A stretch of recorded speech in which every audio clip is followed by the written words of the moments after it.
All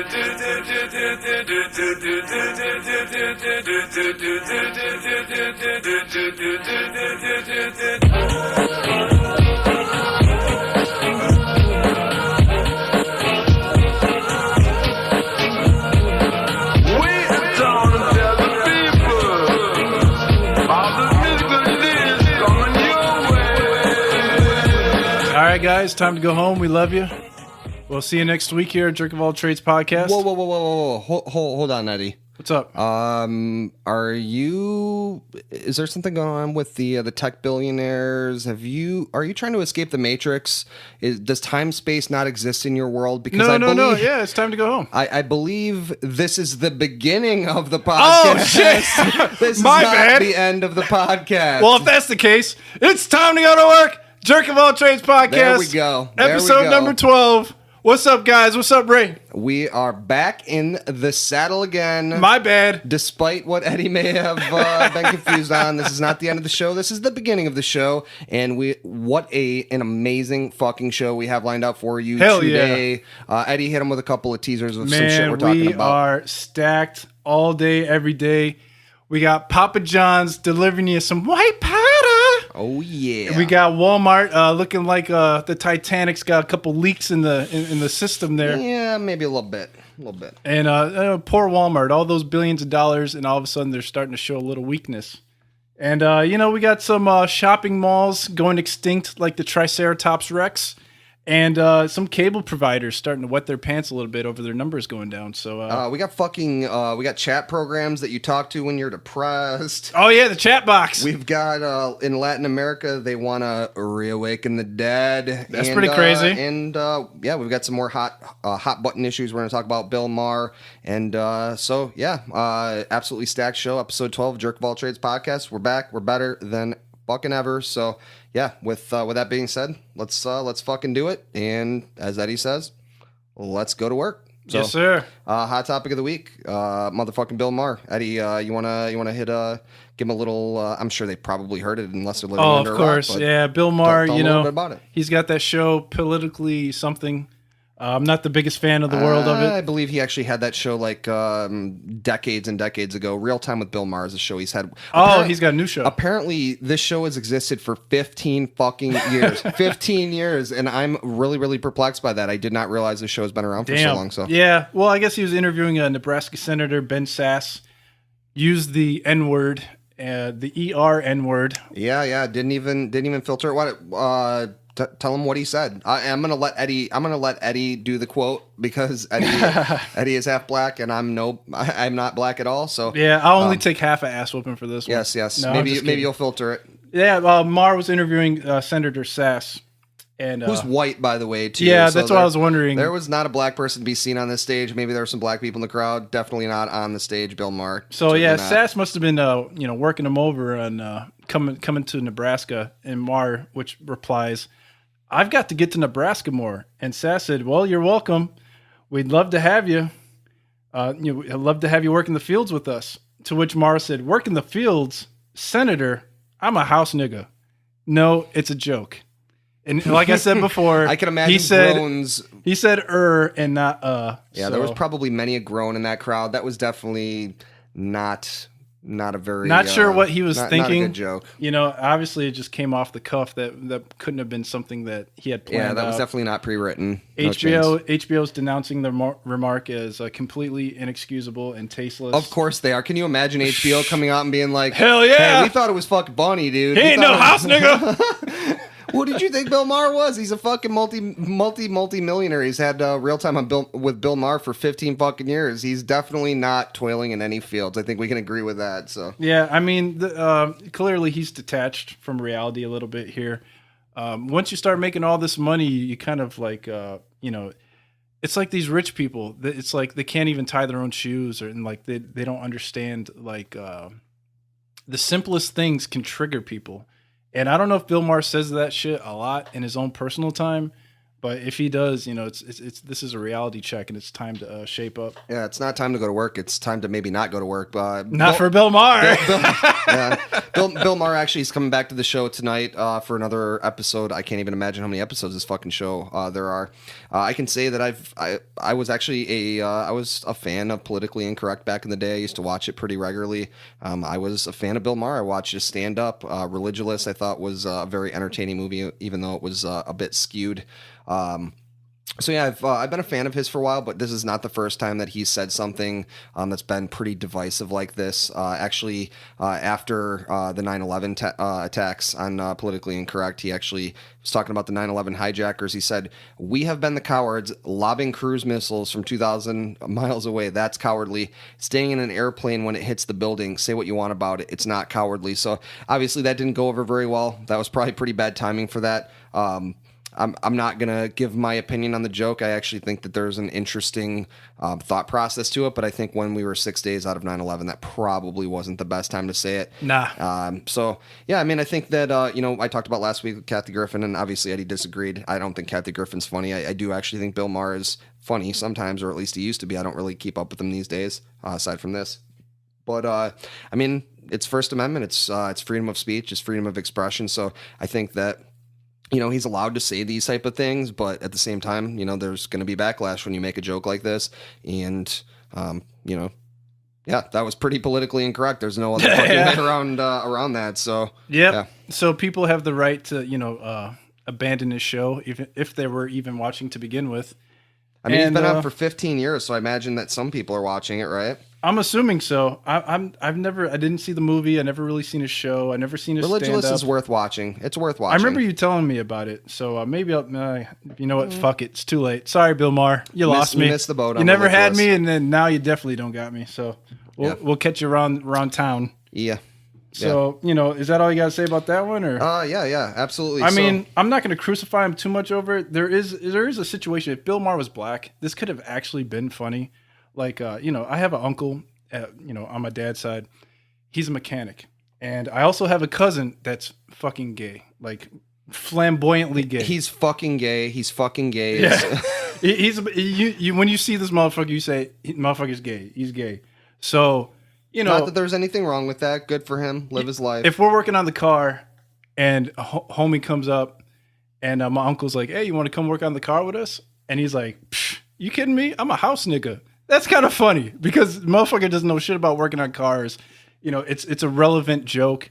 And when you're black, you can say it. You can get away with it. Right, exactly. There's ownage to the word. But Bill Maher, being a rich millionaire, white guy, in the context of how he said this, doesn't work. It doesn't have any ownage of the word. No. So you got to leave it alone. Can't touch it. And if you want, like MC fucking Hammer, you can't touch this, Bill Maher. Leave the jokes alone. I don't believe Hammer was throwing N-words out in his music back in the day either. So nah, I think Hammer was actually probably only like maybe 2% more black than Bill Maher. So yeah, is that accurate? Yeah, well, I got a new rule with all this shit. What's that? Any stupid comedian or celebrity making politically insensitive remarks from now on to the masses, they got to go 3 rounds with a UFC fighter. I'm done with this shit. Anytime you say some stupid shit, you and a UFC fighter throwing down and you're getting your ass whooped.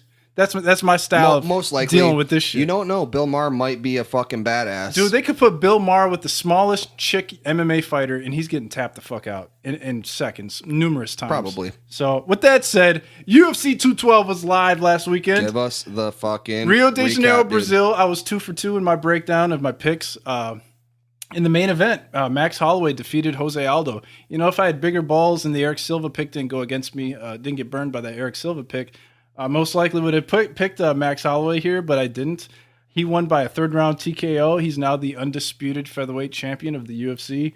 Great job, Max. He took a little ass whooping in that 1st round, but he was able to make it out of there. And by the end of the 2nd round, Max found his swag. He was getting that swagger, and fucking by the time 3rd round came, Jose Aldo, a little bit slowing down. That's Jose Aldo's game. He comes out hot and he slows down. Max Holloway was able to put it on him, hit him with the 1-2, 1-2, straight left, straight right, straight left, straight right. That's a lot of straight punches. This is how I called in the podcast. I said Holloway had the better straight punches, and it came to fruition here. So big up to Max Holloway. Big up to Hawaii doing the damn thing. We're proud of you here. We've been watching you for a long time and hoping Mr. Dana White recognizes the game here and gives Max his rematch with Conor McGregor, because this is a stand-up fight. Like I was telling you before the fight, this was all stand-up. There was no submissions or wrestling or takedowns or anything. This was all straight stand-up. Max Holloway and Conor McGregor would be some straight stand-up. I think it would be a savage fight. I think it has Fight of the Year written all over it. Oh, yeah. Dude, I'm telling you right now. I heard savage. My dick gets so fucking hard for this fight. It's not even funny. You might need to bring your chair down a little bit. You're underneath the table there. Yeah, I'm having a hard time seeing my tablet right now because my dick's in the way. We don't want a repeat of last week. And that was my foot, I swear. Yeah, Jose Aldo was the king of the featherweights for a long time, and damn it, man. Didn't throw too many leg kicks like I was expecting, but I don't know what the game plan was or if he was injured or whatnot, but Max Holloway had the opportunity, seized it, and now he's the champ. So do the damn thing. Co-main event, Claudia Gadelha defeated Karolina Kowalkiewicz in the first round via submission. Not too much to say here. You nailed it again, dude. I'm proud of you. Yeah, Claudia, she took advantage of Karolina, took her down pretty quick after she was done with standing up with her, got her back and submitted her relatively easily. Karolina's got some more work to do on the ground with submission defense and maybe some takedown defense as well there. But with the women, they're never out of it. Karolina will be back, and Claudia most likely will be fighting your girl Joanna Jędrzejczyk probably end of the year, maybe, if I had to guess. End of the year or early next year, let's say. And then the Brazilian legend Vitor Belfort defeated Nate Marquardt. Close fight, unanimous decision for Vitor. Not too much of a surprise being that it was in Brazil. Anything close is going to the Brazilians. Could have scored it either way. I don't really remember how I scored it, but I leaned Vitor for the decision. I think the judges got it right here. And then another good fight from this card was Yancy Medeiros against Eric Silva. Medeiros actually with the upset pick here, defeating Eric Silva, second round TKO, kind of an early stoppage. The referee kind of jumped in there a little quick, especially when you compare it to how the referee let the fight go on with the Jose Aldo Max Holloway fight. But Yancy Medeiros, man, was able to weather the storm and came back in that second round when Eric Silva was slowing down. Something about these Brazilians and slowing down in the second round, man. Third round, it's crazy. But big ups to Yancy Medeiros, man. It was a close fight. I got it wrong, but he proved me wrong. He did the damn thing. Big night for Hawaiian MMA. They're looking at maybe doing a UFC Hawaii. If they can get Conor on that UFC Hawaii, that'd be the shit, but probably not. Not to be confused with Baywatch Hawaii. Yeah, no way. Like that show a lot. Against the better judgment of every single TV show watcher of all time. Baywatch. Hey, let's not talk about Baywatch. The Rock actually, that didn't go all that swimmingly. Oh no, was fitting for The Rock. The box office didn't get lit on fire. No, that was actually a tragic failure for The Rock. Despite what, I'm sure he got paid. I'll tell you what, Dwayne. We know your game. We know what's up. We'll just throw it out there. We know. That's it. Okay. Continuing on. Did they use the original theme music for the movie? I don't know. I did not see the movie. Some people stand in the darkness, afraid to step into the light. I'll tell you what, real quick. Do it. So my dad is just an absolutely humongous bad television show fan, and probably his favorite show of all time is Baywatch. And so my dad was living with me for a couple of years here, and he moved out kind of recently. But I can't tell you how much enjoyment I got. My dad would play his television pretty fucking loud, and I would just hear the Baywatch theme coming out of my dad's fucking bedroom.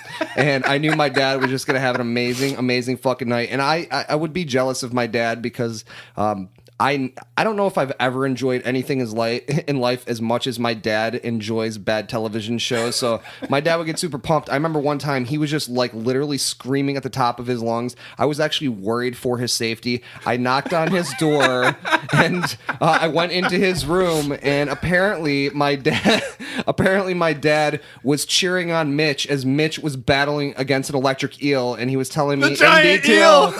Apparently, Mitch jumped on its back and was like punching this eel in the back of the eel head. So I never saw that episode, and one day I will actually watch it. But yeah, Baywatch. My dad absolutely loves it. So Man, he was marking out, huh? I'm sure at a future date I'll get talk him, about, Mitch. Get come him, on, Mitch. Come on. Yeah, my dad actually once told me that he was like, so I think we all have some like heroes in life. Like hey, I think the Dalai Lama is like a hero of mine. Carl Jung is a hero of mine. And my dad's hero is actually, it's not even David Hasselhoff. It's actually just David Hasselhoff from his TV shows. It's just Mitch. Right. Not even just Mitch, though. Like, it's like David Hasselhoff from like Knight Rider, too. He's like, he's so cool. And, he gets all the ladies and he drives a cool car and he drives a boat and like, he runs down the beach in slow motion. Well, it'd be a boring show if you didn't get all the ladies. Yeah. So anyway, my dad loved his hero in life is David Hasselhoff's characters from TV shows. So yeah, there's a little tidbit of my dad, and I'm sure. Is your dad a big fan of potatoes? You know what? I think my dad will eat pretty much anything you put in front of him, and if he really likes it, he'll eat seconds. And I think if you put a potato in front of him, he would probably he'd probably have seconds. So yeah, well. Transition of the fucking millennium. Wait, let me just say one thing. I know Ray's dad. I've known him for a long time. You have to see it in person, but it doesn't do justice on the podcast. No. It is so hilarious. If you knew my dad is basically... How into these shows that his dad gets. You can hear him throughout the whole fucking house. It's just so fucking funny. I have so many my dad stories that I will definitely tell. I will write them down, and I may actually write a book. And don't interrupt him during his show, or else he'll try to kick your fucking ass. He will definitely whoop your ass. My dad is basically the definition of a character. No one can meet my dad and not say my dad is a character. So he's a lovable guy. Oh hell yeah. He can be a little tough to deal with, but yeah. In the end, it's all fun. Yes. It's all love. Yeah. So transition. Let's talk about the Universal call out from last week. So yeah, we've got another week of Universal call out, and this whole subject on the show kind of happened out of nowhere. We had some monkey stories that we were calling for, and then we had some monkey stories that came out that were kind of shitty, and eventually we got cool monkey story, and so we kind of turned it on into a little thing on the show, and then we had last week was Buddhism. We had some fun topics. The week before we had people getting beat the fucking death by baseball bats. Yeah. That was don't forget about the robots. Yeah, we started talking about robots, and the next week there was a robot Terminator. Robots, and there was blowjob robots. And a blowjob. R.I.P. blowjob robot. But yeah, that's last week we didn't have the best topics to pick from, but we both chose potatoes. And right now we're at the point where we can just fuck with it. We right? really can. I mean, I think this week we picked the shittiest subject. Yeah, and then let's see what happens. The whole objective now is to not have any cool stories because it's just been so easy for us now. Yes. So we had potatoes, and I'll tell you what. So the crazy fucking thing is, basically how I find the stories, if they don't happen upon me, I just kind of I write whatever this particular thing is in the news. So like I thought it was hilarious that I had to write potato in the news, which apparently there's like multiple websites that are dedicated to just like all the newest potato happenings, and apparently it's probably more for like potato farmers and stuff, which we are definitely not that. But we had a couple of really fun stories that I wanted to talk about. So the first thing that I wanted to bring up before I do this is Eddie had sent me a potato story, and he titled it, and he wrote potato. He wrote Potatoe, and that's how I spell it.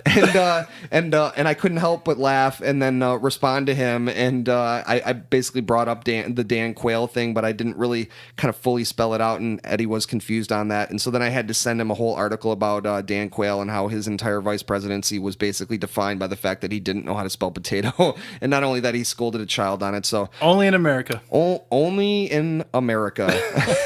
So anyway, first story we had, there was a gun-wielding bandit that was sought in a potato chip robbery. So a potato chip there robbery? Was a potato chip robbery. It happened in San Francisco. Oh, man. Apparently there was a guy that made off with several cans of potato chips. So, I mean, we know what that is. He wasn't getting fucking Lay's stacks. He was getting goddamn Pringles. They don't want to name it, but... he was maxing those Pringles.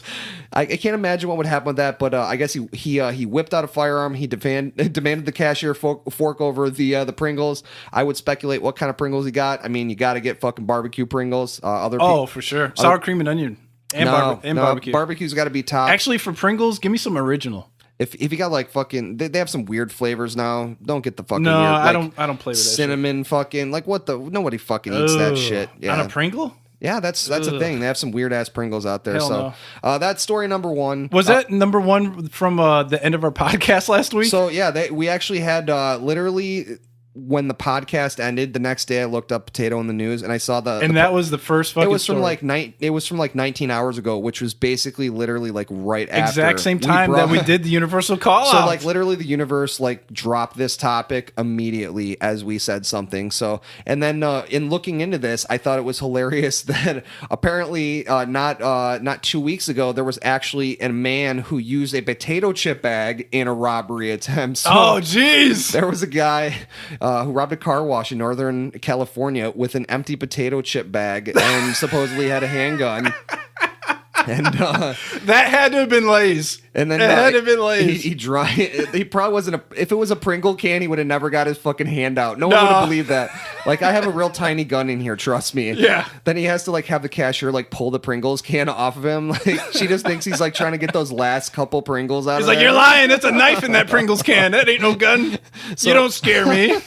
The man gestured the weapon was in the empty bag. The cashier saw it only held a piece of cardboard, and she called a coworker for help. Oh my god. Oh man. She didn't even call the police. She just called like fucking Johnny that fucking like works in the back fucking scrubbing like wheels. Like, hey Johnny, can you come out here? This guy's got a piece of cardboard inside of a fucking Lay's bag and he's trying to rob me.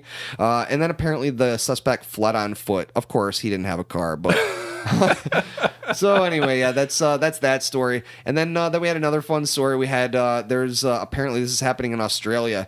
There's this existing basically quota of the amount of potatoes that you can grow there. It exists since the 1940s. And there's this guy, he's named the Spud King, and apparently he exceeded the potato quota, and so he's being sued by the largest he is the largest potato grower. He didn't get that nickname by accident. But he was sued by the Potato Marketing Corporation for exceeding his potato quota. So damn. Yeah, just fucking ridiculous universe. I mean, thank you once again. You're just giving us so much. They knocked it out of the park again. Alien overlords. We thank you. You know what? Let's not talk about knocking out of the park. Oh wait, we're not even finished. That gets too close to the baseball thing. And going back to the Dan Quayle thing.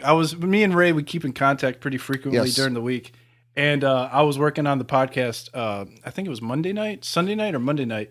And I was sending Ray an email. And as I look up to the TV that I hadn't been paying attention to for roughly the last 2 hours or 3 hours, the women's college World Series was on, NCAA Softball World Series. It was in I believe the bottom of the 14th inning. And there was a member of the Florida Gators holding up, wait for it. Waiting. A rally potato, a fucking potato in her hand, waving it like it's a fucking wave that potato in the air like you just don't care. Yeah, like it's the second coming or something. And I just couldn't believe it. I was just like, Ray, you're not going to believe this. I just looked up at my TV and this chick is holding up a rally potato. Give me a break. What's going on here? You have to laugh. You have to laugh at the universe. It just throws this shit at you in the most just absolutely absurd ways. Oh my God. Thank you for the potato stories. This week we're going to really buckle down. We're really going to fuck with you, universe. Get ready. Eddie wins the lottery. It's got to happen now. You fuck with us, we'll fuck with you. Come on, randomizer. All right. We love you. So, yeah. So we talked about potatoes at length, but I've got a middle finger lined up for fruit and not a vegetable. So let's do the middle finger of the week. And this week, I'm going to stick it to, believe it or not, apple. Ooh. I'm going to stick it to apple. So, hey, how are you going to stick it to that apple? I'm gonna put a hole right in that motherfucking core. Put a hole in it. I'm gonna put a hole right in that goddamn core. But so let's start with. I've talked about it before. I've been a huge Apple fan for quite a long time. I've had iMacs for, well more than a decade now, decade and a half probably. Yeah. I've had every generation of iPhone since the 3. I'm not a fanboy, but I do like what Apple creates. I think it's slick. It's easy to use. There's, except for the iPhone, there's a lot of customability that. They have a good reputation. They have a good reputation. They create, what I think is a quality product in overseas factories where people can't go on breaks and can't get days off, and they jump out. And, for a nickel an hour. Right. So that's a little depressing, but I like Apple. I like the interface. I enjoy it. So I support Apple. But that doesn't mean that I think that they're infallible and that they just create, products that are, perfect. Bulletproof They're definitely not. And I'll tell you why. So I've had my iPhone 6. I don't know. I've had about 2 years now. And I was at work the other day and I decided to go to lunch and I was out in my car and I had my phone plugged in and I wasn't doing anything too crazy on it. And, it's sort of hotter here, but it's not all that hot. And so I had my phone plugged in, whatever. I'm just fucking around online. And all of a sudden my phone starts getting really goddamn hot. Like not even just normal hot. Like it's like uncomfortably fucking hot. Like I touch the screen and I can actually it's like I can feel my fucking hands start to sizzle like the fucking egg in the skillet. Damn. In the your brain on drugs commercial. Hot. And so anyway, so it's getting fucking hot and I'm like, man. So I fucking unplug it. It's charging at this point too. And all of a sudden, like the screen just starts to like dim and it's like it's turning black and I'm like, what the fuck? Damn. And then it just goes completely black and I'm like, oh my God. And so as as someone who, knows a bit about tech, what's the first fucking thing you do? You turn it off and turn it back on again. Yeah. So take the battery out. So, well, it's an iPhone. You can't take the battery out easily. Shit. So you turn it off and you turn it back on again. So, anyway, so I do a hard reset on this fucking pig and like nothing fucking happens, right? Like I'm like, what is happening? Huh. And so, well, actually, I think I just did like a regular power off, and then I do the hard reset, which like basically fixes almost everything, and that also doesn't work. Fuck. And so I'm like, what the fuck am I gonna do? And so I ended up having to go back from my lunch, going to work, and this is a particularly stressful day. So now my phone is fucking fried. I'm like, maybe if I bring it in, let it chill out, whatever, I can get it to work. And so I do that, and then it just still doesn't work, and it still doesn't work. And then I realize I hate the cloud. I've seen way too many celebrities get their shit hacked, and not that I got a bunch of dick pics and shit on my phone, or anybody gives a fuck about Ray the Jerk from the Jerk of All Trades podcast, fucking photos and stuff. But I just personally, it's not my thing. I don't like the cloud. I don't want to put my information in the hands of someone else. I want to put them in my own hands, and so I'm on the old school. I plug it in my fucking iTunes and I back it up that way. And so anyway, I realized at this point, oh fuck, I use my phone for everything and I have tons of photos and shit that I'm gonna lose, and I haven't plugged my phone into my computer in a long motherfucking time, and so shit. So I ended up going home and first thing I do, come home, fucking plug my phone in, and I'm like, I gotta fucking try to back this up. Oh, I should also mention too, as I was coming home, I noticed that my phone is actually connecting to my Bluetooth in the car. I actually got a phone call at one point on it. Huh. I just can't see the fucking screen. It's just black as fucking night. So wow. So I get home and I plug it in and I realize I've done a hard reset on it. And so now it wants my fucking passcode, which I can't fucking do because my screen is black. Yeah. And I literally can't fucking back my phone up, and I'm about to lose like 8 months worth of shit on my phone. And so I'm pretty unhappy about that. And so I'm like seeking everywhere online, trying to figure out an option. I found another program to back shit up, but it doesn't work if you have a passcode on. And I'm like starting to accept it. And I did one more search and I found this like random forum where someone basically mentioned the backlight and that the backlight can blow out. And that there's this method where you can basically turn the lights off and then you can put LED flashlights on the screen and then you can illuminate the screen enough so you can put your passcode in. So anyway, so I did that and I was able to back my fucking phone up and I was so fucking super happy. And so against my better judgment, I went to go get a new phone the next day, and because I'm a lazy fucking person and I don't want to learn a new interface, I decided I'm just going to get an iPhone 7. So I get an iPhone 7 and I'll tell you what, there are things I like about it, but I get it out of the fucking package and I first realize, oh wait, I don't have a fucking, I don't have an input jack for an aux anymore for a headphone, and that's actually how I plug it into my my car stereo. Ooh. And so I'm like, oh man, like what the fuck? So I'm like, well, I get these Bluetooth headphones with this thing, right? That's the reason why they got rid of the headphone jack. Yeah. Wrong. No. What? You actually still get regular headphones that you have to plug into an extra little like fucking 4-inch extra piece that's like lightning to aux. Oh, fuck that shit. So you got rid of the headphone jack. So people would use Bluetooth headphones, but then you don't even give them the fucking Bluetooth headphones. You still give them regular headphones with the fucking phone.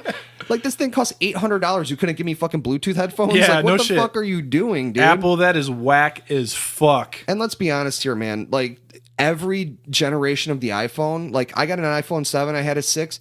there are so few things that I can honestly even notice that are different. Like the camera's a little different. They have like a new photo thing that like basically like makes it look like, live action for a second or whatever. But that's about it. So I'm kind of disappointed on that. And then don't even get me started on trying to set our fucking podcast up again on fucking iTunes and the bullshit that I had to deal with fucking iTunes and fucking iTunes Connect or Podcast Connect or whatever the fuck it was. I was so disappointed in all that. Our password had to change like 5 times because it was so fucking annoying, dude.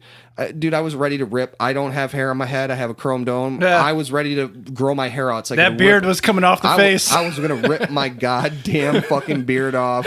So, yeah, I was pretty disappointed by that. There has not been as much innovation from Apple as there used to be. They come out with these new iPhones. They come out with these new iPads. And honestly, they're sort of samey. And so, yeah, with that being said, Apple, I'm sorry. And I like some of the things you do. And I have a lot of your products. But you're getting the middle finger of the week. So fuck you, Apple. Right in your fucking core. So why do you suck? Like, you're supposed to be the #1 company in the world, and you can't get the simple shit right. Like, come on now. It's either you're doing it on purpose or this Tim Cook guy needs to be replaced. Yeah. Do we might need to resurrect someone, don't you think? I agree.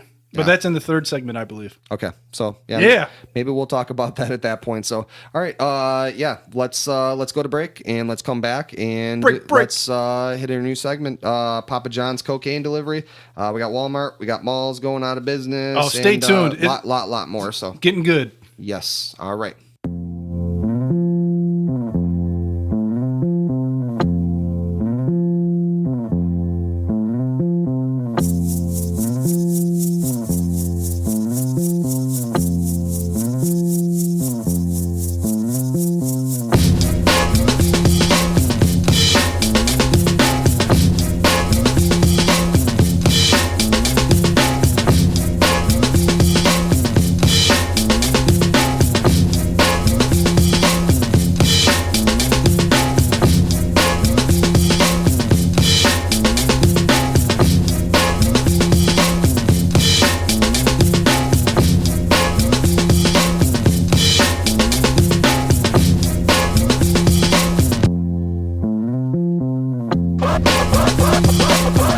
All right, guys, we are back. Jerk of All Trades podcast, episode number 12. Number 12. Glad you're here with us.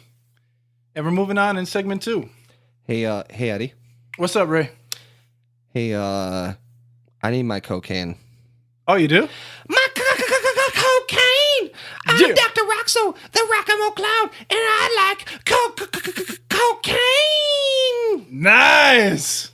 Hopefully we don't get sued for that. Hopefully not. I think that was less than 15 seconds. Maybe. Okay. We should probably check that, but... Well, speaking of cocaine, I think Papa John's got her back with their cocaine delivery out there in Samish, Washington. I don't think they're delivering. I think you have to go to them, which is pretty disappointing, but... If I'm ordering a pizza from Papa John's, I'm getting my extra olives up in this bitch. Yes. Eddie, tell them what's up. Tell them this story. It's fucking crazy. Yeah, Samish, Washington. 2 employees were busted for selling cocaine.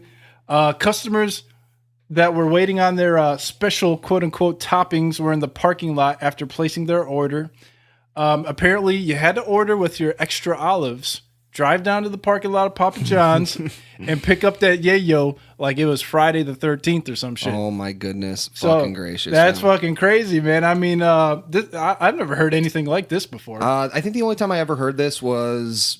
when it was the plot of Breaking Bad and it was blue meth. So, oh, you're talking about the chicken? The chicken? Yes, Los Polos Hermanos. Yeah, Pollos Hermanos. Yes, Mr. Gus Fring. Holy crap! Yeah, this has definitely got that feel going on. Apparently, this shit went on for like years, and the officers were basically scoping this thing out for quite a long time, so they could get lots of extra olives. Yeah, and then they could eat their Papa John's. They pizza really later took on. their time making this arrest. Yeah. I'll tell you right now. We need more evidence, guys. I think we're not quite there yet. We haven't pinpointed it, but we're getting close. Yeah. I think we need like at least maybe 20 more stakeouts. Yeah, Operation Extra Olives. That's what they called it. 6 month. Yeah, 6 month investigation. They made 5 arrests and seized over $28,000 in contraband. Good job by the police. Obviously cocaine is a dangerous product, and people should not be abusing cocaine. Yeah, but if you're gonna do it, if you could go to Papa John's and order extra olives, and they come out and they give you a fucking Papa John's pizza box filled with cocaine bags, I mean, that sounds like a pretty fucking good deal, right? You know, it's hard to find good cocaine these days. So if I can just get to Papa John's, get my fix, I'm good. You know what I'm saying? Just one fix, just one more fix. So yeah, apparently the owners say, yeah, we actually didn't know anything about it. Police actually found cocaine residue around the cash register, and yeah, I mean, come on. Of course, the owners are like, yeah, we really didn't know. That's so weird. As the owners actually had not slept for 5 straight days. Yeah. I don't know if that's actually true, but I believe it's probably true. So they had giant bags under their eyes darting back and forth. Yeah. So craziness. This is pretty fucking funny. Yeah, if you're afraid to step in the local Papa John's and ask for extra olives to get your cocaine, you might have another option. So Eddie, let's talk about some of the new and innovative ways that Walmart is getting the most bang for their buck out of their workers. So man, this Eddie, is crazy. Tell them a little bit about it, and we'll chat. Just my opinion. I think Walmart's in trouble. I think there's where there's smoke, there's fire. And there's not an apparent fire yet because Walmart's such a big company, but there's a little bit of smoke going on here, and I think the Titanic might be starting to sink a little bit. They already closed more than 270 stores last year and laid off thousands and thousands of employees.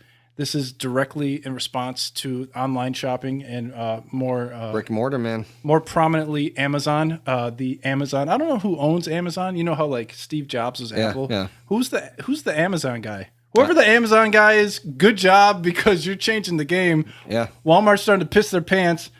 Walmart, they got the employees making deliveries for them on their way home and on their way to work. But before that, I wanted to touch on something which was something that Ray knows a little bit about.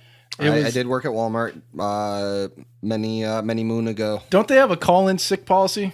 Yeah, you know what? And I've worked in retail for a long time, and a lot of companies have that type of thing. You know, they basically give you, some sort of like a point system where you're able to call in if you have these hours, or and if you don't have, you accrue a certain amount of hours based on how many hours that you work, and if you don't have those, then you basically you get points, and eventually you get written up, and if you get it, and usually, I mean, it's usually a relatively lenient system depending on the company that you work for. But I think there are things within that where people have like medical emergencies and such that are going to supersede that. And I think that that's where you really need to step out of that program. And I know there's things like FMLA and that type of thing, but honestly, a lot of those programs are difficult to navigate. They're difficult to deal with, difficult to figure out, especially when you have a very, very intense medical situation going on. And now you have to deal with calling some like other fucking random company. And another thing that really should be said about this, and especially working in retail, I see this, is that all of these programs, while they're written by the corporate offices, they are basically they are made to happen in the store at a store level by the managers in the building. And being in retail for so long, I've seen a lot of incompetence in managers. And so you've got managers who don't really understand these programs and don't adhere to those to the letter of the law, and they don't know them well enough to be able to do that, or they forget to hey, they said that they weren't going to mark someone off for something, or whatever it might be, or maybe they just don't see the person in that, it's just a number, or whatever, number of different circumstances, but they don't the programs don't run like supposedly like they're supposed to, and then you have situations happening like this. So Eddie, I mean, tell them a little bit about some of the situations that are happening with some Walmart employees. They're straight violating FMLA protection laws for punishing workers for taking sick days and time off to take care of their loved ones. Employees are afraid to call in sick at risk of getting terminated. They got their little point system. To me, this is unacceptable because, Walmart, their family are the Waltons. From the outside, it appears that they're a family business, but they're really not. They haven't been for a long time. They don't take care of their own. It appears they don't give a shit about it. This is as close to like the China Apple situation as you could get in America. Absolutely. It's fucking ridiculous. Walmart has never been known for treating their employees well. Yeah, there's so many bad stories from all these attendance policy shit from Walmart. And Walmart has so much money, and it's just like, come on, just why you got to hassle these people who aren't making that much money to begin with? Minimum wage for a lot of them, and I mean that's not to say that everyone that works at Walmart is making minimum wage, but a lot of them are, and yeah, they don't have that safety net, and they don't have that, they don't feel secure. There's no job security in working in Walmart, and sadly, we've seen the job market erode to where you have so many people that are forced to, work in that to, basically make ends meet. And goddamn, when the robots come, they're going to be even more fucked, because robots don't call in. Nope. Unless, I fucking give them a robot uppercut, or Eddie does, and then they might have to call in. But then you're fucked, robots. Fucking robo call in. But, yeah. He ain't going to be calling anybody with his head laying on the ground somewhere. Yeah. So but it's fucked up, man. Yeah, it's crazy. Walmart fired an employee for passing out at work. The next day they fired him. There's just so many bad stories. And then now, moving along, they have the delivery policy going on here. This is fucking nuts, man. This is really this is like one of those not the onion type stories. So apparently Walmart is going to be coming up with a new delivery program, and this is their response to Amazon and Amazon's super quick turnaround and their online deal. So Walmart's really been trying to put a lot of focus onto their online presence and, being able to more rapidly deliver things. And one of the ways that they're going to do that is that they're going to utilize their workforce of people that they haven't fired for being sick. And what they're going to do is they're going to compensate them in an undisclosed way. They haven't talked about it yet, but they're basically going to determine where that person works where that, where they live in conjunction to where they work, and what is the route that they take home. And then they're actually going to deliver Walmart items to customers' houses on their way home. So I thought this was just absolutely... Who would have ever thought this? Who in a million years would have ever thought it is so absurd this would happen with Walmart? It is such an absurd thing. I can't believe that this is... I mean, in a way, it makes sense. It really does. I mean, that's Walmart's basically the biggest employer in the entire fucking world. So why not utilize... And they're giant cheapskates. Right. And so why, this is a way that they can utilize those people to improve their delivery service. So what I thought was so funny about this is that essentially the Walmart workers are the drones. Walmart workers are the drones. They are delivering your shit to your doorstep on their way home to their family, and their family's going to have to wait a little bit longer for that Papa John's pizza. So that's sad, but I guess it's cool that the workers are going to be able to make a little bit extra cash, and they don't have to do this. But I mean, I think if you're in a situation like that where you're probably not making that much money, and there's this opportunity, it's do you jump at that? And even if we don't know what the compensation looks like, but it's Walmart, so chances are it's probably not all that good, but these people are probably going to deal with that. And one thing I actually just thought of as I was thinking of this now is, what are the legal implications of this when these people are off the clock and they're working off the clock? Sure. And what if something happens? What if they get in a car accident? What if they're drinking and driving? What if they, drop something off, at a customer's house and, they get killed or something like that? Well, what kind of implications does that have Absolutely. for Walmart? I think that's a whole new can of worms. There's a lot of unanswered questions about this, and I know that this is very early on, but this just basically blew my fucking mind. So yeah, I respect the point system to an extent. I respect the fact that they're trying to do something new to bump that bottom line of theirs. But I'm not an expert in the stock market, but if I had stock in Walmart, I'm selling right now. Yeah. Selling it right now. Probably not the worst idea. So, that's where I stand on that. So Walmart's trying to think outside the box. They're trying to become relevant in the times that we live in. And I'll tell you another business model that belongs in a box, and that's of the wooden variety, and that's 6 feet underground. Rest in peace. Let's talk about malls in 2017. Let's fucking do it. This is bad, man. This one hurts me a little bit because as a kid, I used to love going to the mall. I loved the mall when I was a young pup. Yeah, man, malls are going extinct. It's just there's no other way to say it. This was a story that was not a shock to me at all. I was not surprised when Eddie first sent me the story. I mean, I wasn't surprised. The mall that is pretty close to me, it's actually across the street from my work, has just slowly becoming this barren wasteland. Yeah, it's like a desert now. They've actually had to close off a whole entire section of the mall. I watched a mall in the town that I live in basically just get torn down. I think it's just a really, really antiquated way of doing shopping now. Sure. Like, why would you go into this, why would you go into a mall and, walk around and look at all these different stores? And I mean, things are always overpriced there, and just hope to That find was a great something. point. That's such a great point. Yeah, the pricing structure at the mall, you're not going to the mall to get a great deal. I don't think that was ever the appeal of the mall. No. And apparently they're saying between 20 and 25% of American malls will be closed within the next 5 years. So That's a shitload of malls. yeah. And I can't say that I'll be all that disappointed in it. I used to go to the arcade. I used to like going to the arcade at the mall. Man, that's another thing that went away. And Or paying $135 for a pair of Jordans. Yeah, I kind of don't miss that, even though they're like $400 now. So actually you're still fucked. So yeah, it's gotten worse actually now online. But Amazon is changing the game.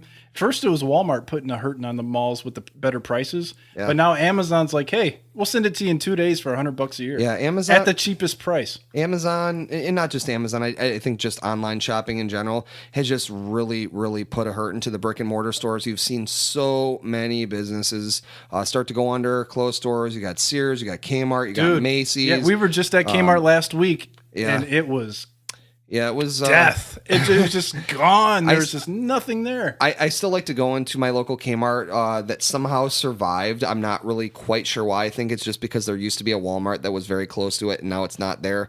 And so people are basically left with only the option of going to Kmart. But their electronics department, they eliminated all of their video games.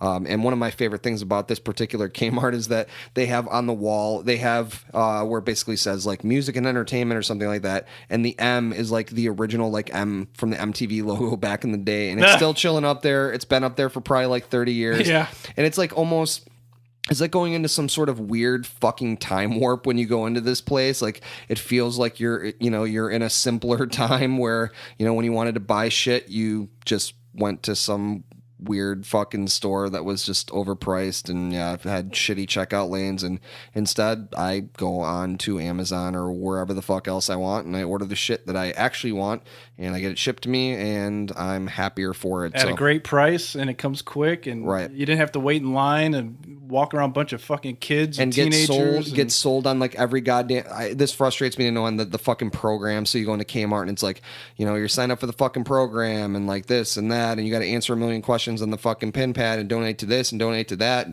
I'm a fucking softie, and so most of the time I end up donating to them. Oh, sure. And then I get my... Well, that's another nice thing about online shopping. You get what you want, and that's it. There's no like misdirection or, let me buy this. I might use this or that. Yeah. And the funniest thing whenever I go to Kmart, I always laugh, and the cashiers always laugh as well, is how much Kmart must hate trees, because I'm signing up for their program, I get like literally probably 12 different like coupons in addition to my receipt that's like 85 feet long, and they have to like fold it like 75 times it's just ridiculous. I literally have like War and Peace but in receipt form on my fucking in my fucking pocket when I leave outside of Kmart. So I feel bad for their cashiers because they have to fucking like deal with all these receipts and coupons and shit. Well, that's gotta be the easiest job in the world now. They're just standing around not doing shit. Yeah, but there's like usually they're probably still understaffed because they still only have like one person there. Dude, that was crazy. Well, just to give you the numbers behind it, like Ray said earlier, between 20 and 25% of American malls are closing within 5 years. 17% of retail sales are online currently and growing. So it's at 17% and only going up. I wouldn't be surprised if that number is actually higher right now. And 8,600 stores are closing this year, and that is more than the 6,200 stores that closed down in 2008 during the Great Recession. Thank you very much, George W. Bush. Well, if we do not thank George W. Bush. Come on! Even if we're doing it as a slight against him, we're not thanking George W. Bush on the show. I'll give you Obama. I ain't giving you Bush. You know what? I don't want you to give me Bush. There's if there was a list of people I wanted to give me Bush, it definitely wouldn't be Eddie the Jerk on the list. No offense. I might be able to get you some good Bush. So I don't know. Okay. Well, if malls are on their way out, I know another thing that ain't too far behind it. Ray, let's chat about the goddamn cable and satellite companies slowly going into the darkness. Yes. This is one that really plays with my heartstrings. This is similar to the mall story. Yes. So talk about another thing that is just like holding on for dear life. Something that is just so over. Like, God damn it, cable. You give me fucking 12,000 channels. And I say this, I'll tell you what. I am the original hipster, despite what Eddie claims. I'm original. One of the cliff notes is I'm hip. Eddie cut his cable in 2009, and he's a trendsetter, and the rest of Americans followed suit. And I actually had to when I dealt with the notes, I actually put in brackets. I've actually been a cable cutter for far longer than that. Those are parentheses. Yeah, sorry, that's parentheses. You know what? They can't fucking see it. God damn it! Don't fucking do that. I'm holding you to it. No, Ray copied me. He heard about me doing it in 2009. Now he's taking all the credit. Okay. No, I'm just kidding. So give him the numbers, Ray. So basically there is around 762,000 Americans that have canceled their cable and satellite subscriptions in the first 3 months of 2017. That's more than any other year ever. Woo! Over 6.5 million people have cut the cord since 2013. That's a lot of money. And I cut the cord far before that. And then Eddie cut it a little bit after me when he followed me. But 6.5 million times $50 a month. That's a shitload of money, man. $50. Where are you getting your fucking I don't cable? know. It's been a while. Cable, I'll tell you what, I have internet, so I know, and they try to sell. I must get advertising from the fucking cable company, I would say at least like once every 5 minutes. Yeah. I actually get extra mail deliveries just to give me fucking cable subscription things. The advertisement bullshit. It is ridiculous, but it's fucking not $50. Yeah, it's like $100. It's like $160, $170. Where you're looking at $650 million, $650 million since 2013. Yeah, it's a lot of fucking money, and it makes sense. Actually, today I was at a friend's house and helping them set up for some shit, and the cable guy actually came around. He just like casually walked to the backyard, like, hey, and then like he started talking about like whatever, we're this cable company and we've got this program and this and that. And like, oh, hey, if you sign up now, you get a free, we're gonna hook it up for free, and like, no, I'm good. And like, and he's like, well, I can at least put your name in the database, and like, no, I think I'm still, and like, he just kept going. Wow. And going. I'm not even kidding you. It was like 5 solid minutes of this guy just like, are you sure? Like, no, we're good. And then like he tried to turn around and walk away, like, I can just put your name in the database, and then that just like at least locks you into the free this. Like, dude, no, go away. I get it, dude. Like, I get that you're like you're fucking commission and this is your job. And stop trying to Kathy Griffin me into laughing at a shitty joke. It's not gonna happen. I'm not gonna fucking do it. And get away from my house. I'll tell you what. Here's the thing too that I will tell people is that you have the fucking bargaining power with these companies. Like, realize this. You do not have to give into their shitty fucking bundles and shit. Like, literally, this is what I do. So I have only internet through the cable company because I really don't have a better choice. And so here's what happens. I call that, like, I have internet, whatever it is, and I get a fucking deal on it. Because I'm fucking special and shit. No, not really. But anyway, I get a deal on it. You're so special. But then you get it for like 12 months or whatever. And then they fucking raise your bill. And so I will call them and I'll basically be like, you know what? I don't want your service anymore. Like, the shit went up. Either you lower my bill or I'm going to go somewhere else. And they're like, whatever. And I'm like, okay, I'm going to cancel my thing. And then they're like, let me put you on hold. And they put you on hold. And then they like go talk to like no one. Then they come back and they're like, oh, hey, I can give you this deal or whatever. And like, they'll give you like a better deal and they'll give you like a faster service and they'll like set it up for a certain amount of time. And they'll be like, oh, it only lasts for this amount of time. And then when it's going to end again, you do the same thing, rinse, repeat. That's how you get a better service from them because you have the fucking power with them right now because you have Netflix, you have Hulu, you have Amazon Prime. Fuck yeah. You have... I was just about to say, all these companies, Wal-Mart, cable companies, they made all their trillions of dollars, billions and billions and trillions of dollars. They got complacent and they didn't see the wave coming. And now they're drowning under the fucking giant mass of Netflix, Amazon, fucking Hulu, Amazon Prime, like you were saying. They're getting fucking drowned right now. People want their entertainment and they want like the era of just me flipping through the channels and hoping I find something good that I want to watch that didn't already start. That's over.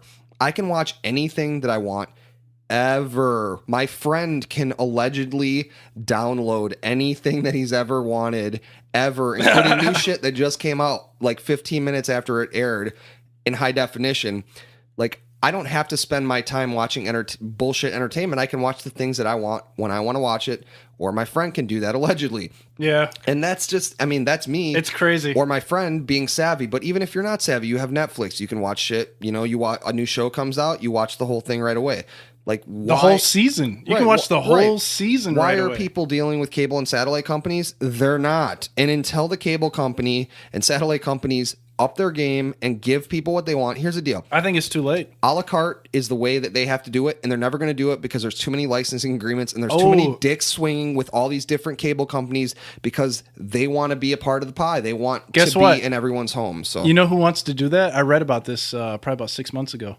Google wants to give you, they'll let you pay for what you watch. Yeah. So you just pay like $1 for a TV show that you want to watch. So if you only watch 2 TV shows a month, you're only paying like $8 a month. Or you could pay $0. Yeah. I will just mention that. www.piratenotrae.com. Yes. The Pirate Ray. The piraterae.org. Allegedly. Yeah, allegedly. But yeah, I'm more savvy yeah, than that, it's so crazy because I remember when I was a kid, like I'd come home from playing basketball or just from being outside, whatever. And it's like, oh, damn, I missed my favorite show, whatever it was, whether it be like, Martin or Fresh Prince or the Bulls game or whatever. But like you said, now it's like, oh, damn, I missed my favorite show. Let me just go ahead, download that bitch right here. Yeah. And in about 15 minutes with my high-speed internet, I have everything I want, like right away. I get everything I want. I get everything I need. We're kind of spoiled now in this era here. Yeah, we are a little bit spoiled, and I'll tell you what, we also spoil our fans, and we do that on social media. So hell yeah, let's head in with social media, man. Give them the social media plugs, and then we'll go to break. You guys know what time it is. Follow, like, rate, comment, subscribe. Hit us on that iTunes. Give us that review on iTunes. We love you guys. Stitcher, give us that rating on Stitcher and subscribe on there too. JOAT Anything and everything you could ever want and need from the Jerk of All Trades podcast. We are there for you. Facebook, Twitter, Instagram, Jerk of All Trades podcast. Just search for us. We're there. And if you want to email us any questions, comments, or things that you want to talk about, Jerk of All Trades podcast at gmail.com. We'd love to hear from you guys. Hell yeah. We reply quickly, so don't be shy. Yes. All right, we're going to go to break, and then we're going to come back. And final subjects, we got Chatbot, we got Awakening the Dead, we got this week's call-out. So we're going to come back, and we're going to hit the subjects. And stick with us. Yeah.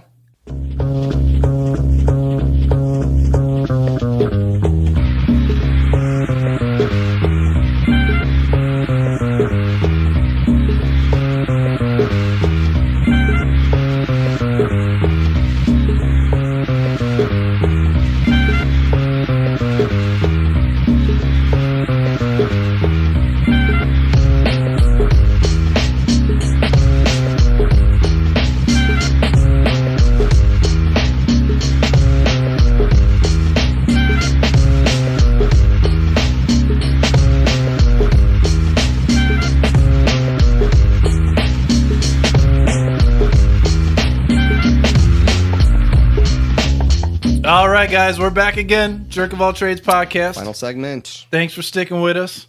We've had a long history with the robots. We've had the Terminator robots. Torrid affair. We've had blowjob robots. And this crazy world, man, is just driving me fucking mad. Sometimes I need a little bit of therapy. But not just any therapy. Nope. I need some robot therapy. Goddamn robot therapy. God damn it. We're back with the robots. Give me the Wobot, man. We got ourselves a fucking Chatbox robot therapist. His name is the Wobot, not to be confused with the Lobot. Yes, he is not the Lobot. He is not a shitty fucking iPad that's driving around your local Lowe's store trying to show you where pain is. Instead, you're talking to him about your fucking woes and about how depressed you are, and he's basically just listening and just reinforcing things. It's so crazy, yeah. It's basically a Facebook Messenger talk therapy robot, which is the equivalent to text messaging a human therapist. It was created by a team of Stanford psychologists and AI experts. Stanford's doing the damn thing. Stanford. It uses brief daily chat conversations and mood tracking, curated videos, and word games to help people manage mental health. Word games to manage mental. What kind of word games would? So actually, I don't know if you were going for a joke there, but that's basically No. it's basically CBT, which is cognitive behavioral therapy. So it's basically like it's like they're giving these like trigger words and such, and like you almost are like working the things out for yourself, and that's what this thing is doing. Like it's not like personally giving you advice, but it's just asking these like generalized questions and kind of like you're basically like how much you want to heal and how much you want to get over whatever bullshit that you have going on.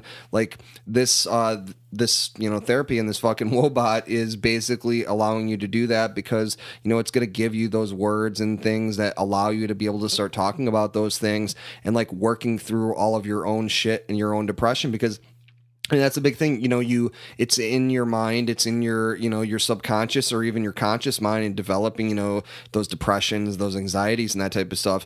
And the more that you talk about it and you put it out there in the world, even if you're talking to a goddamn robot therapist, that's helping you to get over it. So that's yeah, they were saying that, people in the therapy with the robot here were more likely to open up and reveal deeper and darker secrets. It makes sense. Than to a human therapist. Yeah. So that's pretty interesting. Yeah, because I'll tell you what, as someone who's had some issues and stuff in my life, and I've spent some time in therapy, especially when I was younger, and I was very resistant, and I'm a very cynical person, and so it's hard not to think of, man, this person doesn't really give a fuck about me. They're just judging me. This is their job. They're just getting paid for this, and so you kind of.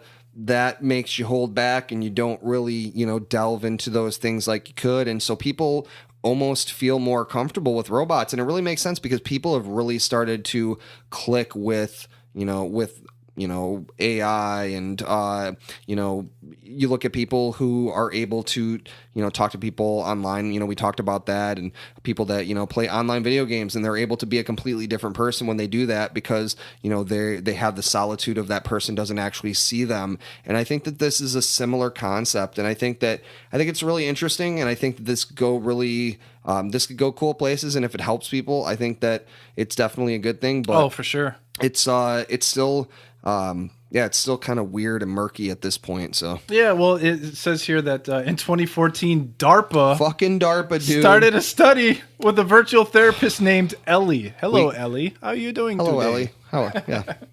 So that's pretty cool. What mood are you in today, Ellie? DARPA, you can download shit in your brain. What's your energy like today, Ellie? It's a change in the game, man. It's so crazy. I don't know how I feel about this as talking to a robot personally. It makes sense that I could talk to the robot and not have any type of conflict talking to the robot about any secrets because it's a fucking robot. It's not an actual person. Right, but would you be, this is actually something that I'll say as well, is like privacy concerns. So, what if the information that you're putting into Wobot, I mean, obviously it exists somewhere. Sure. It exists on the cloud, and we talked about Ray's issues with the cloud. I don't even want to put my fucking pictures and music and shit on the fucking cloud. So the last thing I want to do is like put my deepest, darkest fucking secrets and like all my fucking problems and my baggage and shit on the Wobot. And then all of a sudden, like somebody hacks Wobot. That is so crazy. The goddamn European hackers hack Wobot, and they fucking steal all of Ray the Jerk's like deepest, darkest fucking fears and secrets and shit, and they put them online. So that's definitely another thing of this is you feel more comfortable with it because it's a robot, but at the same time, like maybe it might still get out there, right? It's a little weird because when you only have text as far as speaking and communication, there's a lot of things that can be taken out of text, taken out of context. Yeah, context. Thank you, for lack of a better term. So like when you speak, you can hear the words and understand the inflection of the voice and stuff like that. But when it's just on a messenger app, so true, man. It doesn't come across as well. I've been a texter for a long time, and I'm sure many other people have. I'm not trying to be a hipster with my fucking texting game, but I mean, how many issues have you come up? Have you had come up in your life? And I know I've had many where someone didn't understand something that you were saying in text, or maybe you didn't understand something that they were saying in text, and then there was some sort of fucking big blow up, and like the whole time, like then you actually like physically talk to this person about it, and it's like, Dude, that was never my intention. That was like totally not what I was trying to say in that. And like spelling errors. Like, what if the Wobot asks you a question? If you put it on all caps, all caps, is Wobot angry at me? I got to use my exclamation points. Exclamation point, exclamation point. So if Wobot asks me a question and I'm thinking I'm going to respond with yes, I will, but I accidentally type yes, I kill, am I going to jail for that shit or what? Eddie the Jerk is going to jail. Yes, I kill. Oh, no, I meant to say yes, I will. Yeah, I'm sure that there's some sort of like, shit built into it, but I'm sure there's trigger words that like if they're seeing those things, they basically it's not equipped to deal with goddamn Apple with their shitty iPhones voice to text. I'm too lazy to actually text it out, so I do the speech to text. You don't have an Apple, so you can't comment on that. And I have an iPad. All speech to text is actually is kind of shitty. But I'll tell you what, on my iPhone, it's actually been better. I've used it a couple times in the past couple days since I got my new phone, and it's actually been a bit better than it was before. So it still kind of sucks, but yeah. Well, if you ever run into those problems, the Wobot is not equipped to deal with real mental health crises. When it comes to when it senses someone in trouble, it suggests that they seek help in the real world and provides text and hotline resources. So basically, you're calling the fucking Saved by the Bell crew to fucking deal with your fucking mental health. If this Wobot can't deal with your shit, if your shit's too heavy for a fucking robot to handle, you can't cheap out for your fucking $39 a month, which is what this thing costs. $39 you have to pay up for an actual fucking therapist if your shit is too deep. Yeah. So that's pretty crazy. The students who use Wobots... I will talk to you about your problems for way less than $39 a month, and I will tell you that, and this is actually on a serious tip, for some reason I just have this energy that I give off that people want to talk to me about their problems, and honestly, I actually... sort of in a weird way enjoy listening to and helping people through their problems. And so maybe I missed my calling and I'm not charging $39 a month. I will charge far less than that. So $38 a month. If you want to email the Jerk of All Trades podcast at gmail.com and talk to me like I'm a goddamn Wobot and tell me all of your issues, I promise I won't talk about them on the podcast and I will help you through them. Seriously, though, I would, but yeah. Well, and the Wobots don't come to the Jerk of All Trades podcast for your fucking. And if Eddie gets that email, you're fucked. Yeah. We both have access to that, so yeah, don't. But in the Wobot's defense, people who have used it have reported a significant reduction in their symptoms of depression and anxiety. But the Wobot still should not be used as a replacement for getting professional help. For now, at least, until they tweak this bad boy and fucking Google gets a hold of it, and all of a sudden it fucking cleans your house, mows your lawn, fucking does your therapy, and fucking wipes your ass for you. The fucking everything. And how much does that package cost? I think that might be $139 a month. I think I could deal with that. Yeah, I can handle it. I'm not paying the cable companies $140 a month, but I might pay the Wobot. Nah, yeah, man. How much for the blowjob package? Yeah, the blowjob package, and maybe that's the real therapy, isn't it? Maybe I can use it for a punching bag too. That'd be nice. Put my member in your mouth, and all my issues subside for just 30 seconds. You got your blowjob robot that gives you therapy, cleans your house, fucking goes shopping for you, self-driving car. It doesn't have to go shopping for you. You just shop on Amazon. You're not. Oh, that's right. You're not sending it to the goddamn local Walmart. And if you are, then they're just delivering it to you with their fucking with their shitty employees. Fucking employees. So. We don't think you're shitty employees, but if you're working at Walmart, it might be time to find a new job. Do you talk to Wobot about where you get your cocaine? Cocaine. I went to the local Papa John's and I ordered extra olives and they gave me. I don't think we talked about that, and I actually wanted to mention that. So what's that? What if someone had actually ordered extra olives on their fucking pizza and they didn't? What if that was how they finally busted them? Is that someone actually I don't like olives. I'm sure me neither. There's a lot of people that do like them, but you never know, and they're absolute monsters. But what if someone actually ordered extra olives and then they just got a fucking This is not what I ordered. Okay. What the fuck? But I'll take it.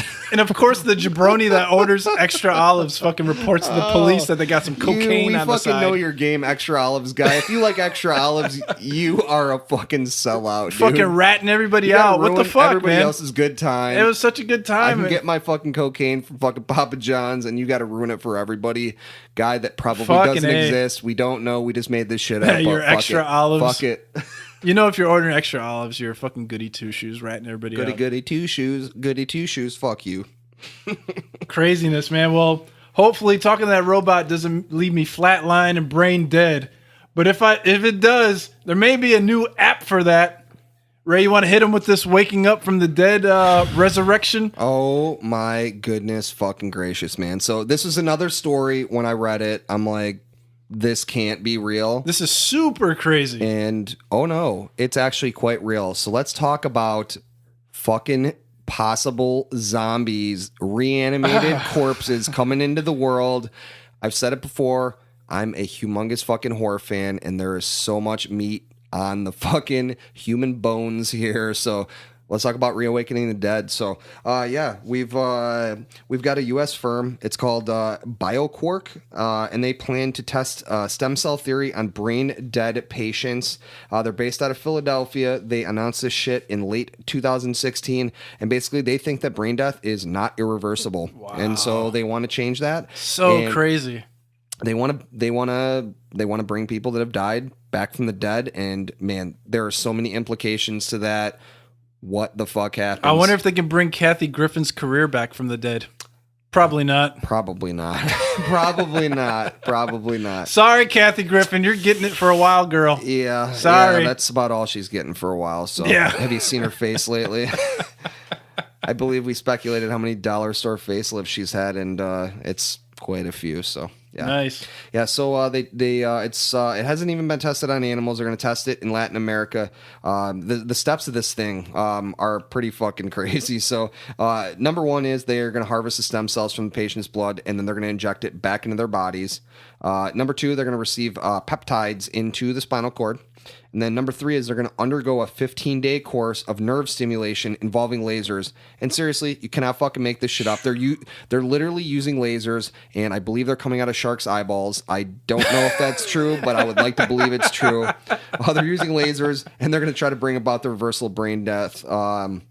According to Pastor, one of the guys behind this company, they developed a series of injections that can reboot the brain, and they plan to try it out on humans this fucking year, dude. This is happening this year. This is so surreal. This is not something that's like happening like in 20 years or 30 years. This shit is literally going to be happening like fucking now, dude. Before Christmas. Before now. And so, dude, I'm a huge horror fan. God damn it. This is like literally the fucking plot of Reanimator. Like fucking Herbert West. Like he... Is this a David Lynch movie? No. No. It's actually directed by Stuart Gordon. It's fucking awesome movie. It's from I think 1985, I believe.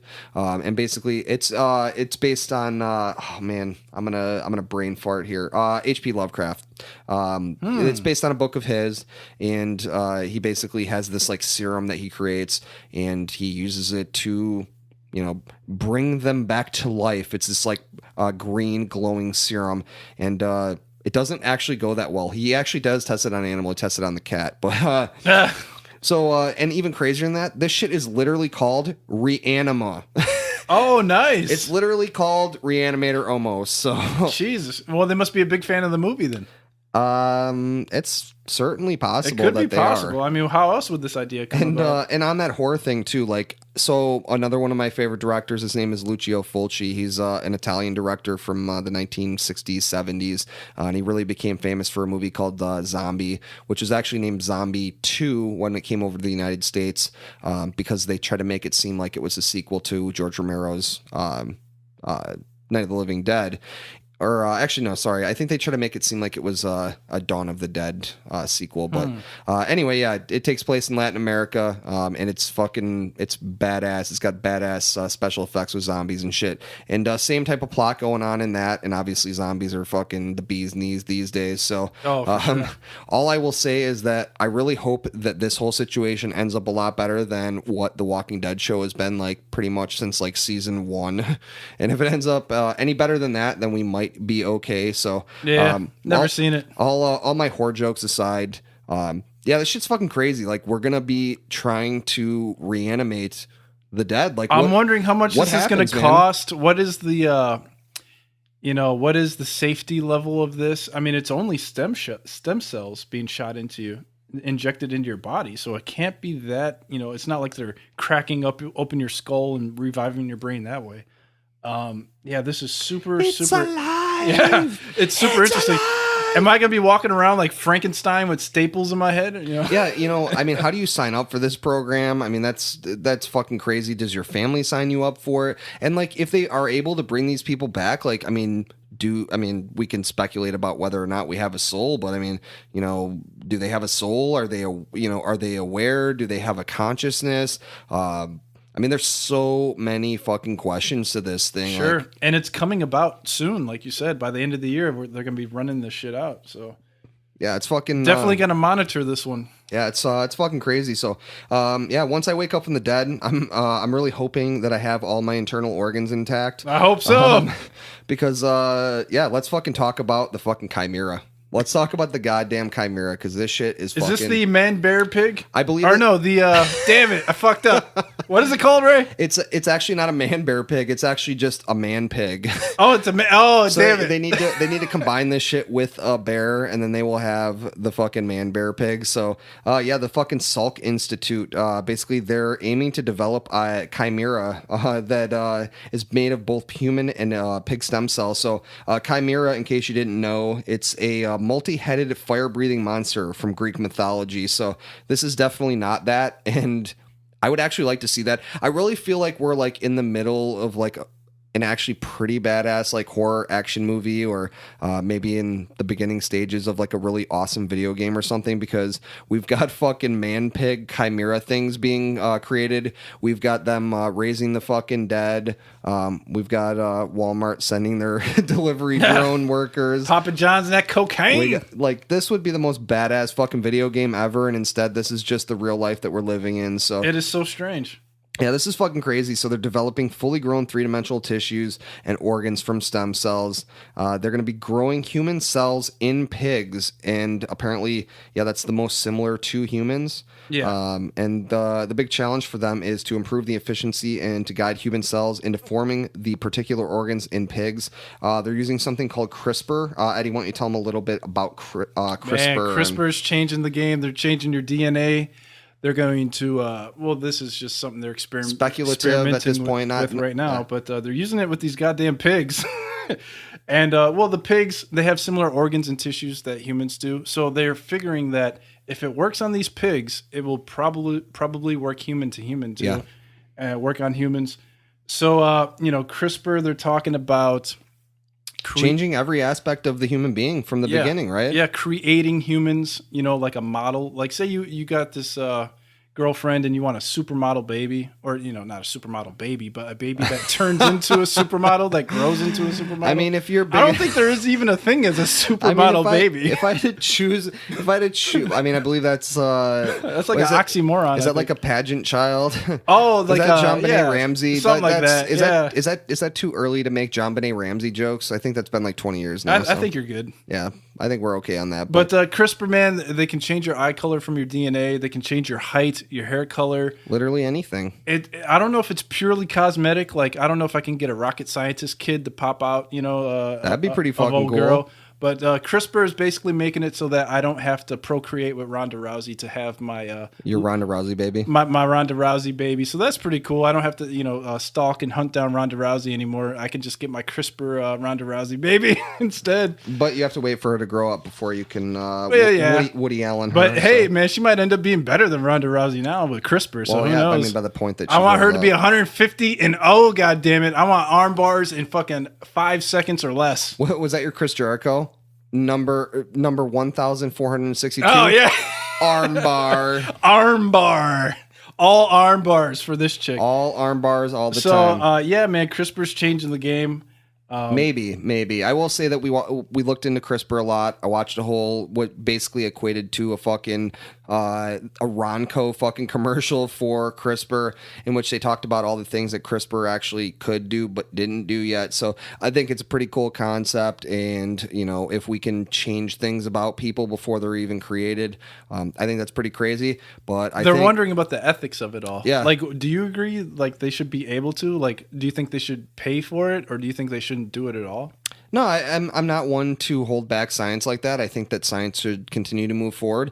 And I think if people have enough money and they want to create a fucking they want their baby to be half pig and half human, I think that they should be able to do it, right? Yeah, yeah. I mean, well, that's not the only thing about CRISPR. I think there is already a half pig and a half human, and I believe it's named Rosie O'Donnell. So oh god, that was not the most topical. We love you, Rosie O'Donnell. That was the best I could do. Oh man, that was the best I could do. I'm sorry, I was on the spot with that. That was not a pre-written joke, but I said, "Fuck it, I'm going for it." Well, they're saying this study can help scientists understand how human stem cells grow and specialize, also giving insights to early human development and disease onset. The early human development we just talked about, but if CRISPR can cure cancer and cure AIDS and cure all these diseases that humans, fall not being partially made of bacon. I feel like this is a bad call because I feel like cannibalism is going to increase exponentially because people really like bacon. So if there's half human, half pigs walking around, people might be murdering them and then cutting off their back fat and fucking grilling it. Well, it'd just be pig organs. I don't know if they could be able to tell that you had pig organs. This is not as cool then. I thought that they would actually have pig features like snouts and little tails and shit. Oh, I'm an organ donor, so you're good. Man, just rolling around the mud and just shit. Just take a kidney or two out of me. You know what? I was out on a bike ride today and I got burned pretty fucking crispy and not like a piece of bacon. And if there was some mud around, I might have rolled around in that shit. So. Yeah, if you see Ray, give him a big pat on the back. Don't do it. Don't fucking do it. Please don't do it. But yeah, man, CRISPR, if this is the potential cure for cancer, this is amazing. This is the craziest thing ever. It could change the fucking game, man. It could change the game. And, just like CRISPR, the Jerk of All Trades podcast is changing the game each and every week. So you know what that means. Yeah. Ray, it's time for that universal call out, man. Let's hit the universal Let's hit that call. randomizer. You got 6 up? Let's bring it up to 6. And we said earlier that last week we thought it was a little too easy. We threw out potatoes. We got some awesome potato stories. So this week we're gonna pick 6, and then we're gonna pick the worst out of all of these things. So Eddie, the worst. Think of what the worst of these things is. I'm gonna concentrate really hard, and then we'll decide on that, and then we'll fucking do it. So yeah, maybe we'll take like a 5-second to close our eyes and think about those things, and then we'll discuss. So I'm going to click it. I'm going to read it. Then we'll close our eyes, think for 5 seconds, and then we'll decide amongst ourselves. So, okay. Cool. All right. Let's and left click, refresh. Okay. You ready? I'm ready. Socialism, stadiums, accordions, spas, I think I already have mine. Billiards and cats. Accordions. Okay. Wait, no, you have to give 5 seconds. Okay. 5 seconds. Okay, 5 seconds is elapsed. Not really, but the worst one is accordions. Accordions. If for sure. I agree. 100%. 100%. It's fucking the other accordions. ones are too easy. Stadiums too easy. Socialism way too easy. Way too easy. Cats and billboards. Yeah. I mean, come on. No, billiards. Oh, billiards. What was the other one I missed? Spas. Yeah, screw billiards and cats. Accordions. Stephen Q. Urkel, bring back that accordion. Family Matters was a great show. There could be some fucking Scotland shit coming out. You never fucking know. Yeah, man. If the universe supplies us with heavy accordion stories, Jerk of All Trades podcast is your number one podcast set in the fucking game. In the fucking world, because there ain't no other podcast giving you accordion stories on the fly like us. Not a single one. Giving it to you. We run this game. We run this fucking. We run this universe. And let's see what the fuck happens. Next week, we're going to come back. We'll have a bunch of other fucking great topics. And we will definitely have a fucking awesome accordion story for you. So, yeah. Hope you had a good time. Stick with us. And episode 13. It's time to go to work. No, wait. What are you doing? Come on, man. Fuck. Oh, that's my line. All right. That's funny. All right. So, Jerk of All Trades podcast. We are out, guys. Love you guys.